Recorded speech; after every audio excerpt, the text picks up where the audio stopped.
আসসালামু আলাইকুম। এই যে দেখছেন সামনে একটা ভ্যান পুকুরে নেমে গেছে।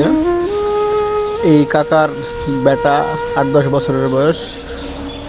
ওই ছেলে ভ্যানটা নিয়ে যাচ্ছিল ওই পথ দিয়ে, এই রাস্তা দিয়ে যেতে লেগে সামনের ফড় ভেঙে এই পুকুরে নেমে পড়ে। যাই হোক, কারো কিছু হয়নি, খালি ভ্যানের সামনের ফড়টা ভেঙে গেছে। তাই এখন সবাই মিলে টেনে পুকুর থেকে ভ্যানটা তোলার চেষ্টা করা হচ্ছে। এই কারণেই বলে একটি দুর্ঘটনা সারা জীবনের কান্না। এখানে অবশ্য কারো দোষ নাই, এটা একটা অ্যাক্সিডেন্ট। এ সকল ছোটোখাটো অ্যাক্সিডেন্ট থেকে আমাদের শিক্ষা নেওয়া দরকার। যারা ছোট ছোট বাচ্চাদের হাতে গাড়ি ঘোড়া দিয়ে দেন, তাদেরকে বলবো অবশ্যই আপনারা সতর্ক হন। তো বন্ধুরা, যে দেখছেন যিনি ভ্যান ঠেলে দিচ্ছেন, যদি আপনারা তাকে কেউ চিনে থাকেন আমাকে কমেন্ট বক্সে জানাবেন।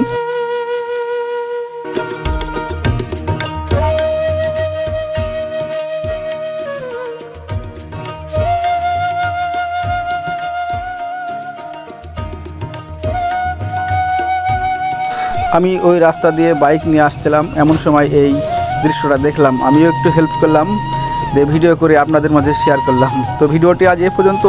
সবাই ভালো থাকবেন। আল্লাহ হাফেজ।